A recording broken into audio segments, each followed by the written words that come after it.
ଇଏ ହେଉଛି ଆମର ଓଡ଼ିଶା କିନ୍ତୁ 1936 ମାତ୍ର 6ଟା ଡିଷ୍ଟ୍ରିକ୍ଟ ବାଲେଶ୍ୱର, କଟକ, ପୁରୀ, ଗଞ୍ଜାମ, କୋରାପୁଟ ଆଉ ସମ୍ବଲପୁର। 1948 ମସିହାରେ ହେଲା ଗଡ଼ଜାତ ମିଶ୍ରଣ ଏବଂ ଆଡ ହେଲା ରାଜା ରାଜୁଡାଙ୍କର ଅଞ୍ଚଳ ମାନେ ଢେଙ୍କାନାଳ, ଏଠି କେଉଁଝର, ଉପରପଟେ ସୁନ୍ଦରଗଡ଼ ଆଉ ତଳପଟ ସାଇଡକୁ କଳାହାଣ୍ଡି। 49 ମସିହାରେ ମାନେ ଗୋଟେ ବର୍ଷ ପରେ କଳାହାଣ୍ଡିର ପାଖରେ ବଲାଙ୍ଗୀର ଆସିଲା ଏବଂ କେଉଁଝର ପାଖରେ ମୟୂରଭଞ୍ଜ ଆସିଲା।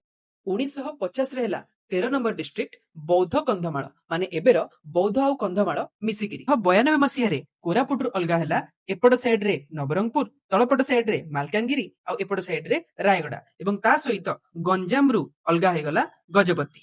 ବର୍ଷେ ପରେ ମାନେ 1993 ମସିହାରେ କଟକ ଭାଙ୍ଗିଲା ଆଉ କଟକର ଏଇ ପାଣି ପାଖରେ ଯୋଉଟା ଅଛି ଏଇଟା ହେଇଗଲା ଜଗତସିଂହପୁର, ଏପଟ ସାଇଡରେ ହେଇଗଲା କେନ୍ଦ୍ରାପଡା, ଏଠି ହେଇଗଲା ଯାଜପୁର ଆଉ କଟକ ତ ରହିଲା।